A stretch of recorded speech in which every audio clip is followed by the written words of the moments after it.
हरिद्वार और मंगलौर से बड़ी खबर सामने आ रही है, जहां पर बिजली चोरी के खिलाफ यूपीसीएल ने अब तक की सबसे बड़ी कार्रवाई की है।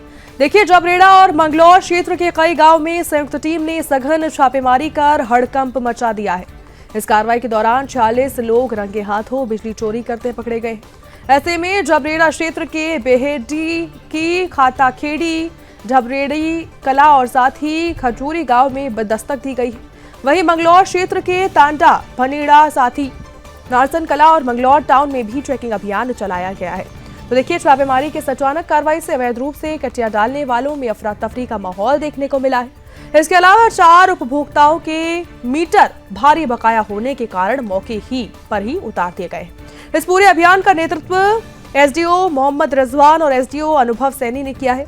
टीम में जेई देवेंद्र शर्मा, साथ ही जमाल सिंह, अशोक कुमार और मनमोहन सहित कई विभागीय कर्मचारी भी शामिल थे। अधिकारियों ने साफ कर दिया है कि चोरी करने वालों को बख्शा नहीं जाएगा। मंगलौर एसडीओ अनुभव सैनी ने मीडिया से बातचीत करते हुए कहा कि अभियान लगातार जारी रहेगा। उन्होंने कहा कि उन लोगों की लिस्ट तैयार कर ली गई है जिन्हें कनेक्शन बकाया पर काटे गए थे और अब उनके खिलाफ आरसी काटने और दोबारा चेकिंग की कार्रवाई की जा रही है। यूपीसीएल की कार्रवाई बिजली चोरी रोकने और ग्रामीण क्षेत्रों में नियमित और सुरक्षित आपूर्ति सुनिश्चित करने की दिशा में एक महत्वपूर्ण कदम मानी जा रही है। विभाग ने जनता से भी अपील की है कि बिजली चोरी ना करें, या नहीं तो फिर सख्त कार्रवाई की जाएगी।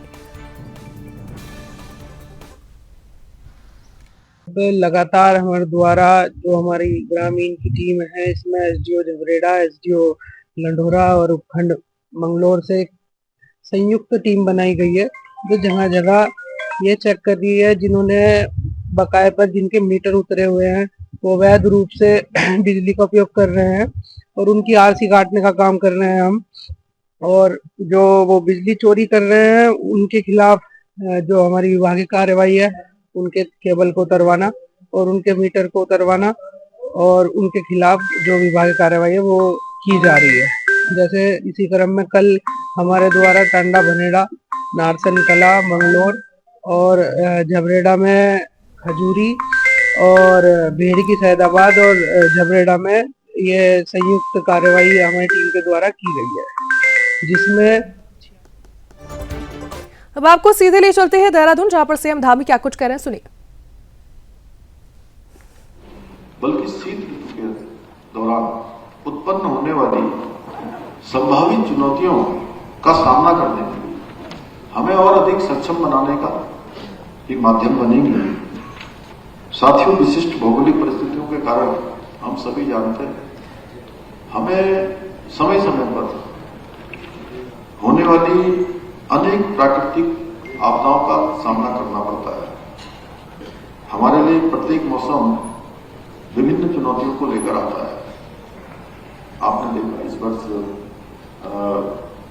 जो वर्ष 2025 बीत गया, उस वर्ष में हमें बहुत बड़ी आपदा का सामना करना पड़ा।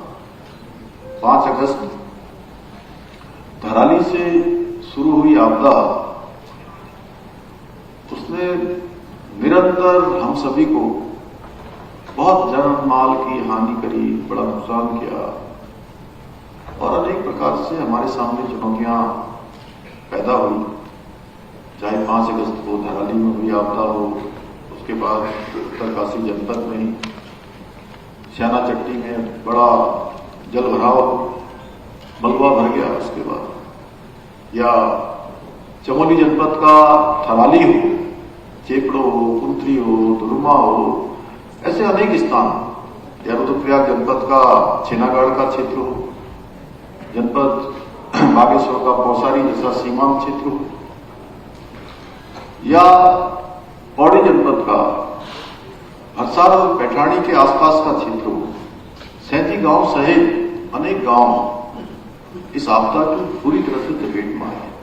या हम सब लोगों ने देखा देहरादून में एक बड़ी आपदा का हम लोगों ने सामना किया और जो लोग काफी आयु के हैं, बड़ा अनुभव उनके जीवन का है, उन्होंने भी शायद अपने जीवन में पहली बार इतनी बड़ी आपदा को देखा।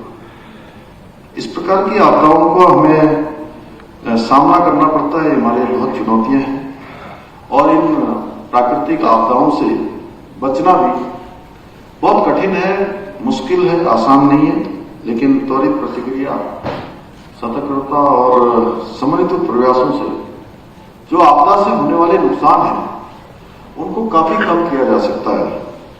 इसके लिए आवश्यक है कि हम सभी संबंधित विभागों के बीच आपसी समन्वय स्थापित करते हुए पूरी सजगता संवेदनशीलता के साथ आपदा पूर्व तैयारियों को सुनिश्चित करें, क्योंकि मेरा मानना है कि आपदा प्रबंधन किसी एक विभाग तक सीमित नहीं रहता है, एक विभाग की सीमित जिम्मेदारी नहीं है, बल्कि ये हमारा सबका सामूहिक दायित्व है। एक कलेक्टिव एफर्ट्स इसमें हम सबको लगाने होते हैं, जिसमें हमारा प्रशासन है, स्थानीय निकाय है, स्वयंसेवी संगठन है और आम जनता सभी की सक्रिय भागीदारी बहुत आवश्यक है। साथियों, आज आदरणीय प्रधानमंत्री श्री नरेंद्र मोदी जी के दूरदर्शी नेतृत्व में आपदा जोखिम न्यूनीकरण को एक प्रमुख वैश्विक एजेंडा बनाकर कार्य किया जा रहा है। हमारी प्रदेश सरकार भी आदरणीय प्रधानमंत्री जी के मार्गदर्शन और सहयोग से आपदाओं से निपटने के लिए आधुनिक तकनीकी और वैज्ञानिक उपायों को अपनाने पर विशेष जोर दे रही है। आज हम digital monitoring system, glacier research centre, जल स्रोत संरक्षण अभियान और जन भागीदारी कार्यक्रमों के माध्यम से हिमालय के दीर्घकालिक संरक्षण की दिशा में भी हम काम कर रहे हैं। साथ ही हमने आपदा की स्थिति में त्वरित कार्रवाई के लिए रैपिड रिस्पांस टीमें गठित करने के अलावा drone surveillance, GIS mapping, satellite monitoring के माध्यम से आपदा के संभावित जोखिम क्षेत्रों की पहचान करने की शुरुआत भी की है, जिससे ऐसी जगहों पर विशेष ध्यान दिया जा सके।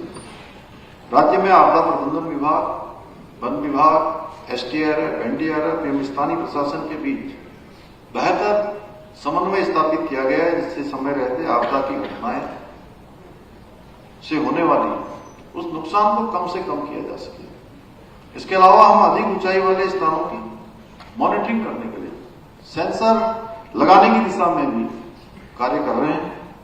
इतना ही नहीं, राज्य में अर्ली वार्निंग सिस्टम को भी मजबूत किया जा रहा है, ताकि समय रहते सभी को चेतावनी दी जा सके।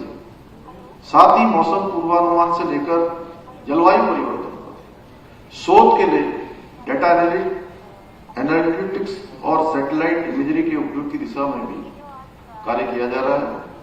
भाइयों बहन, उत्तराखंड जैसे हमारी राज्य में एवलांच यानी कि हिमस्खलन एक गंभीर प्राकृतिक जोखिम है, इसको भी हम नजरअंदाज नहीं कर सकते।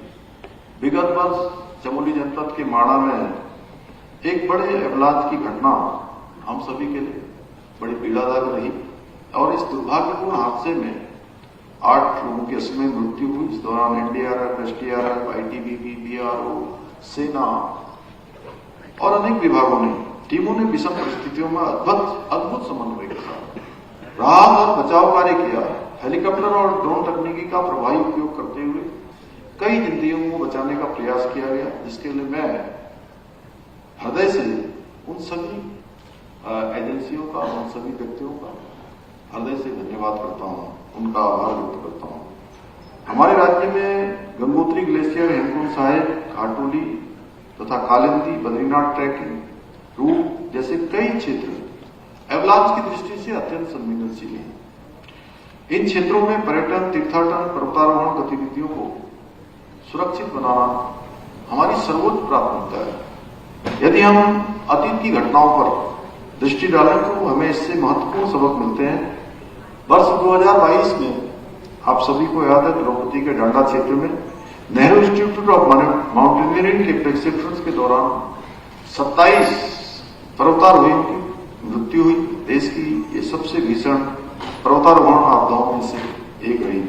इसी प्रकार 2019 में नंदा देवी चोटी पर 8 पर्वतारोहियों तथा 2021 में लमखागा दर्रा में 8 पर्यटकों और त्रिशूल चोटी पर 4 नौसेना